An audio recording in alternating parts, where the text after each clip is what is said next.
Hello everyone, मैं हूं दीपिका। आज की इस वीडियो में आप सुनेंगे नौबत खाने में इबादत, जिसके लेखक हैं यतीन्द्र मिश्र। यह पाठ प्रसिद्ध शहनाई वादक भारत रत्न उस्ताद बिस्मिल्लाह खां पर रोचक शैली में लिखा गया व्यक्ति चित्र है। तो आइए शुरू करते हैं। सन 1916 यानी 1916 से 1922 यानी 1922 के आसपास की काशी, पंचगंगा घाट स्थित बालाजी मंदिर की ड्योढ़ी यानी दहलीज, ड्योढ़ी का नौबत खाना और नौबत खाना से निकलने वाली मंगल ध्वनि। कमरुद्दीन अभी सिर्फ 6 साल का है और बड़ा भाई शमसुद्दीन 9 साल का।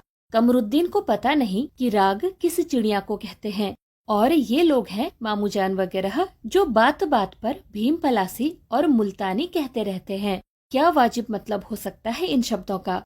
इस लिहाज से अभी उम्र नहीं है कमरुद्दीन की जान सके इन भारी शब्दों का वजन कितना होगा। गोया इतना जरूर है कि कमरुद्दीन व शमसुद्दीन के मामाद्वय सादिक हुसैन तथा अली बख्श देश के जाने माने शहनाई वादक हैं। विभिन्न रियासतों के दरबार में बजाने जाते हैं। रोज नामचे में बालाजी का मंदिर सबसे ऊपर आता है। हर दिन की शुरुआत वहीं ड्योढ़ी पर होती है। मंदिर के विग्रहों यानी मूर्तियों को पता नहीं कितनी समझ है, जो रोज बदल बदल कर मुल्तानी, कल्याण, ललित और कभी भैरव रागों को सुनते रहते हैं। ये खानदानी पेशा है अली बख्श के घर का। उनके अब्बा जान भी यही ड्योढ़ी पर शहनाई बजाते रहते हैं। कमरुद्दीन का जन्म डुमराव बिहार के एक संगीत प्रेमी परिवार में 1916 ईस्वी में हुआ। 5-6 वर्ष डुमराव में बिताकर वह नाना के घर ननिहाल काशी में आ गए। शहनाई और डुमराव एक दूसरे के लिए उपयोगी थे। शहनाई बजाने के लिए रीड का प्रयोग होता है। रीड अंदर से पोली यानी खोखली होती है, जिसके सहारे शहनाई को फूका जाता है। रीड नरकट यानी एक प्रकार की घास से बनाई जाती है, जो डुमराव के आसपास की नदियों के कछारों यानी किनारों में पाई जाती है। फिर कमरुद्दीन ही अपने उस्ताद बिस्मिल्लाह खां साहब थे। उनके परदादा उस्ताद सलार हुसैन खां डुमराव निवासी थे। बिस्मिल्लाह खां उस्ताद पैगंबर बख्श खां और मिट्ठन के छोटे साहबजादे थे। बिस्मिल्लाह खां की उम्र मात्र 14 साल। वही पुराना बालाजी का मंदिर जहां बिस्मिल्लाह खां को नौबत खाने रियाज के लिए जाना पड़ता। मगर एक रास्ता है बालाजी मंदिर तक जाने का। यह रास्ता रसूलन बाई और बतूलन बाई के यहाँ से होकर जाता है। इस रास्ते से कमरुद्दीन को जाना अच्छा लगता। इस रास्ते न जाने कितने तरह के बोल बनाव, कभी ठुमरी, कभी टप्पे, कभी दादरा के मार्फत ड्योढ़ी तक पहुँचते रहते। रसूलन और बतूलन जब गाती तब कमरुद्दीन को खुशी मिलती।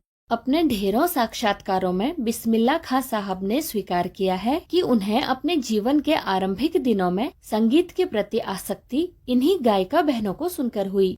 एक प्रकार से उनकी अबोध उम्र के अनुभव की स्लेट पर संगीत प्रेरणा की वर्णमाला रसूलन बाई और बतूलन बाई ने उकेरी। वैदिक इतिहास में शहनाई का कोई उल्लेख नहीं मिलता। इसे संगीत शास्त्रांतर्गत यानी संगीत शास्त्र के अंतर्गत सुशिर वाद्यों में गिना जाता है। अरब देश में फूंक कर बजाए जाने वाले वाद्य यंत्र जिसमें नाड़ी यानी नरकट या रीड होती है को नय बोलते हैं। शहनाई को शाहनेय अर्थात सुशिर वाद्यों में शाह की उपाधि दी गई है। 16वीं शताब्दी के उत्तरार्ध में तानसेन के द्वारा रची बंदिश जो संगीत राग कल्पद्रुम से प्राप्त होती है, में शहनाई, मुरली, वंशी, श्रृंगी एवं मूर्छंग आदि का वर्णन आया है। अवधि पारंपरिक लोक गीतों एवं चैती में शहनाई का उल्लेख बार बार मिलता है। मंगल का परिवेश प्रतिष्ठित करने वाला यह वाद्य इन जगहों पर मांगलिक विधि विधानों के अवसर पर ही प्रयुक्त हुआ है। दक्षिण भारत के मंगल वाद्य नाग स्वरम की तरह शहनाई प्रभाती की मंगल ध्वनि का संपूरक है। शहनाई की इसी मंगल ध्वनि के नायक बिस्मिल्लाह खां साहब दशकों से सुर मांग रहे हैं। सच्चे सुर की नेमत यानी वरदान। 5 वक्त वाली नमाज इसी सुर को पाने की प्रार्थना में खर्च हो जाती। लाखों सजदे इसी एक सच्चे सुर की इबादत में खुदा के आगे झुकते। वे नमाज के बाद सजदे में गिड़गिड़ाते, मेरे मालिक एक सुर बख्श दे। सुर में वह तासीर यानी असर पैदा कर कि आंखों से सच्चे मोती की तरह अनगढ़ आंसू निकल आए। उनको यकीन था कभी खुदा यूं ही उन पर मेहरबान होगा और अपनी झोली से सुर का फल निकालकर उनकी ओर उछालेगा, फिर कहेगा ले जा कमरुद्दीन, इसको खा ले और कर ले अपनी मुराद पूरी। अपने ऊहापोहों से बचने के लिए हम स्वयं किसी शरण, किसी गुफा को खोजते हैं जहां अपनी दुश्चिंताओं, दुर्बलताओं को छोड़ सकें और वहां से फिर अपने लिए एक नया तिलिस्म गढ़ सकें। हिरन अपनी ही महक से परेशान पूरे जंगल में उस वरदान को खोजता है जिसकी गमक यानी महक उसी में समाई है। कई दशक तक बिस्मिल्लाह खां यही सोचते आए कि सातों सुरों को बरतने की तमीज उन्हें सलीके से अभी तक क्यों नहीं आई। बिस्मिल्लाह खां और शहनाई के साथ जिस मुस्लिम पर्व का नाम जुड़ा हुआ है वह मुहर्रम है। मुहर्रम का महीना वह होता है जिसमें शिया मुसलमान हजरत इमाम हुसैन एवं उनके कुछ वंशजों के प्रति अजादारी यानी शोक मनाते हैं। पूरे 10 दिनों का शोक। वे बताते कि उनके खानदान का कोई व्यक्ति मुहर्रम के दिनों में न तो शहनाई बजाता, न ही किसी संगीत के कार्यक्रम में शिरकत ही करता। 8वीं तारीख उनके लिए खास महत्व की होती थी। इस दिन खां साहब खड़े होकर शहनाई बजाते। वह दाल मंडी में फातमान के करीब 8 किलोमीटर की दूरी तक पैदल रोते हुए नौहा यानी शहनाई बजाते जाते। इस दिन कोई राग नहीं बजता। राग रागनियों की अदायगी का निषेध है इस दिन। उनकी आंखें इमाम हुसैन और उनके परिवार के लोगों की शहादत में नम रहती। अजादारी होती यानी मातम या दुख मनाते। हजारों आंखें नम। 1000 बरस की परंपरा पुनर्जीवित। मुहर्रम संपन्न होता। एक बड़े कलाकार का सहज मानवीय रूप ऐसे अवसर पर आसानी से दिख जाता था। मुहर्रम के गमजदा माहौल से अलग कभी कभी सुकून के क्षणों में वे अपने जवानी के दिनों को याद करते। वे अपने रियाज को कम, उन दिनों के अपने जुनून को अधिक याद करते। अपने अब्बाजान और उस्ताद को कम, पक्का महल की कुलसुम हलवाइन की कचौड़ी वाली दुकान व गीता बाली और सुलोचना को ज्यादा याद करते। कैसे सुलोचना उनकी पसंदीदा हीरोइन रही थी। बड़ी रहस्यमय मुस्कुराहट के साथ गालों पर चमक आ जाती थी। खां साहब की अनुभवी आंखें और जल्दी ही खिस्त से हंस देने की ईश्वरीय कृपा बदस्तूर कायम रही। इसी काल सुलभ हंसी में कई यादें बंद थी। वे जब उनका जिक्र करते तब फिर उसी नैसर्गिक आनंद से आंखें चमक उठती। कमरुद्दीन तब सिर्फ 4 साल के रहे होंगे। छुप कर नाना जी को शहनाई बजाते हुए सुनते थे।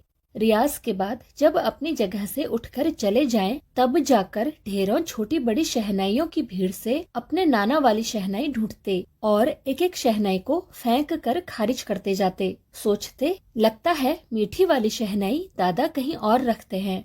जब मामू अली बख्श खां, जो उस्ताद भी थे, शहनाई बजाते हुए सम पर आए, तब धड़ से एक पत्थर जमीन पर मारते थे।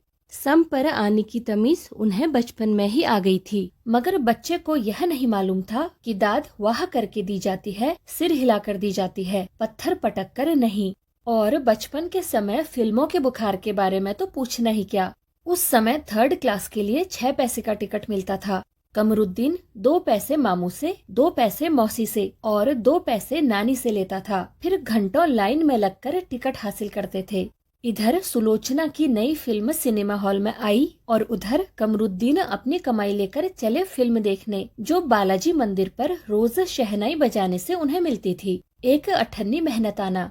उस पर यह शौक जबरदस्त कि सुलोचना की कोई नई फिल्म ना छूटे। और कुलसुम की देशी घी वाली दुकान, वहाँ की संगीतमय कचौड़ी। संगीतमय कचौड़ी इस तरह क्योंकि कुलसुम जब कलकलाते घी में कचौड़ी डालती थी, उस समय छन्न से उठने वाली खाली आवाज में उन्हें सारे आरोह अवरोह दिख जाते थे।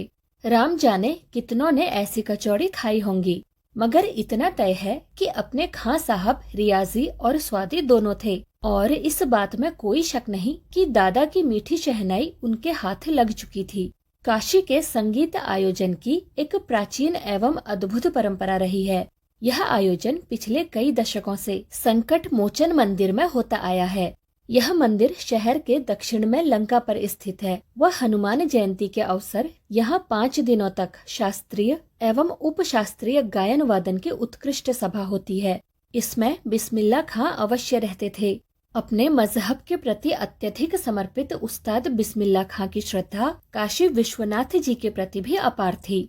वे जब भी काशी से बाहर रहते, तब विश्वनाथ व बालाजी मंदिर की दिशा की ओर मुंह करके बैठते। थोड़ी देर ही सही, मगर उसी ओर शहनाई का प्याला घुमा दिया जाता और भीतर की आस्था रीढ़ के माध्यम से बचती। खां साहब की एक रीढ़ 15 से 20 मिनट के अंदर गीली हो जाती थी। तब वे दूसरी रीढ़ का इस्तेमाल कर लिया करते थे। अक्सर कहते, क्या करें मियाँ, ई काशी छोड़कर कहाँ जाएं? गंगा मैया यहाँ, बाबा विश्वनाथ यहाँ, बालाजी का मंदिर यहाँ। यहाँ हमारे खानदान की कई पुश्तों ने शहनाई बजाई है। हमारे नाना तो वही बालाजी मंदिर में बड़े प्रतिष्ठित शहनाई बाज रह चुके हैं। अब हम क्या करें? मरते दम तक न यह शहनाई छूटेगी न काशी। जिस जमीन ने हमें तालीम दी, जहाँ से अदब पाई, वो कहाँ और मिलेगी। शहनाई और काशी से बढ़कर कोई जन्नत नहीं इस धरती पर हमारे लिए। काशी संस्कृति की पाठशाला है, शास्त्रों में आनंद कानन के नाम से प्रतिष्ठित। काशी में कलाधर हनुमान व नृत्य विश्वनाथ हैं। काशी में बिस्मिल्लाह खां थे। काशी में हजारों सालों का इतिहास है, जिसमें पंडित कंठे महाराज थे, विद्याधरी थे, बड़े रामदास जी थे, मौजुद्दीन खां थे व इन रसिकों से उपकृत होने वाला अपार जन समूह। यह एक अलग काशी है, जिसकी अलग तहजीब है, अपनी बोली और अपने विशिष्ट लोग हैं। इनके अपने उत्सव हैं, अपना गम, अपना सेहरा बनना और अपना नौहा मतलब शहनाई। आप यहाँ संगीत को भक्ति से, भक्ति को किसी भी धर्म के कलाकार से, कजरी को चैती से, विश्वनाथ को विशालाक्षी से, बिस्मिल्लाह खां को गंगा द्वार से अलग करके नहीं देख सकते। अक्सर समारोहों एवं उत्सवों में दुनिया कहती है बिस्मिल्लाह खां है। बिस्मिल्लाह खां का मतलब बिस्मिल्लाह खां की शहनाई। शहनाई का तात्पर्य बिस्मिल्लाह खां के हाथ। हाथ से आशय इतना भर कि बिस्मिल्लाह खां की फूंक और शहनाई की जादुई आवाज का असर हमारे सिर चढ़कर बोलने लगता। शहनाई में सरगम भरा है। खां साहब को ताल मालूम, राग मालूम। ऐसा नहीं कि बेताल जाएंगे। शहनाई में 7 सुर लेकर निकल पड़े। शहनाई में परवरदिगार गंगा मैया उस्ताद की नसीहत लेकर उतर पड़े।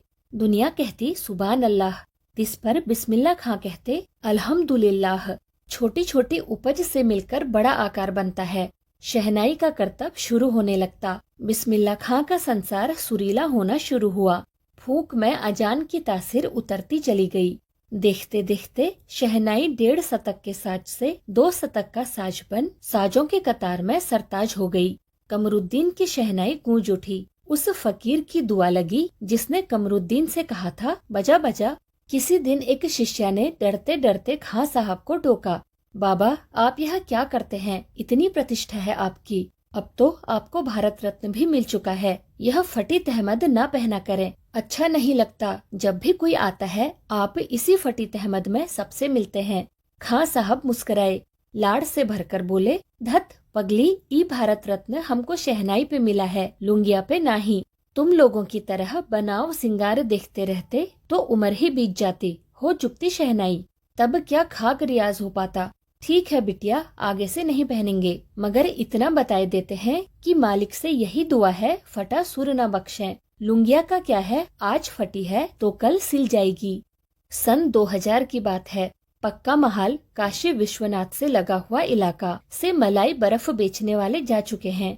खां साहब को इसकी कमी खलती है। अब देशी घी में वह बात कहाँ और कहाँ वह कचौड़ी जलेबी। खां साहब को बड़ी शिद्दत से कमी खलती है। अब संगतियों के लिए गायकों के मन में कोई आदर नहीं रहा। खां साहब अफसोस जताते हैं, अब घंटों रियाज को कौन पूछता है। हैरान है बिस्मिल्लाह खां, कहाँ वह कजली, चैती और अदब का जमाना। सचमुच हैरान करती है काशी। पक्का महाल से जैसे मलाई बर्फ गया, संगीत, साहित्य और अदब की बहुत सारी परंपराएं लुप्त हो गई। एक सच्चे सुर साधक और सामाजिक की भांति बिस्मिल्लाह खां साहब को इन सब की कमी खलती थी। काशी में जिस तरह बाबा विश्वनाथ और बिस्मिल्लाह खां एक दूसरे के पूरक रहे, उसी तरह मुहर्रम, ताजिया और होली, अबीर गुलाल की गंगा जमुनी संस्कृति भी एक दूसरे के पूरक रहे हैं। अभी जल्दी ही बहुत कुछ इतिहास बन चुका है, अभी आगे बहुत कुछ इतिहास बन जाएगा। फिर भी कुछ बचा है जो सिर्फ काशी में है। काशी आज भी संगीत के स्वर पर जगती और उसी की थापों पर सोती है। काशी में मरण भी मंगल माना गया है। काशी आनंद कानन है। सबसे बड़ी बात है कि काशी के पास उस्ताद बिस्मिल्लाह खां जैसा लय और सुर की तमीज सिखाने वाला नायाब हीरा रहा है, जो हमेशा से दो कौमों को एक होने व आपस में भाईचारे के साथ रहने की प्रेरणा देता रहा। भारत रत्न से लेकर इस देश के ढेरों विश्वविद्यालयों की मानद उपाधियों से अलंकृत व संगीत नाटक अकादमी पुरस्कार एवं पद्म विभूषण जैसे सम्मानों से नहीं, बल्कि अपनी अजेय संगीत यात्रा के लिए बिस्मिल्लाह खां साहब भविष्य में हमेशा संगीत के नायक बने रहेंगे। 90 वर्ष की भरी पूरी आयु में 21 अगस्त 2006 को संगीत रसिकों की हार्दिक सभा से हमेशा के लिए विदा हुए खां साहब की सबसे बड़ी देन यही है कि सारी उम्र उन्होंने संगीत को संपूर्णता व एकाधिकार से सीखने की जिजीविषा अपने भीतर जिंदा रखी।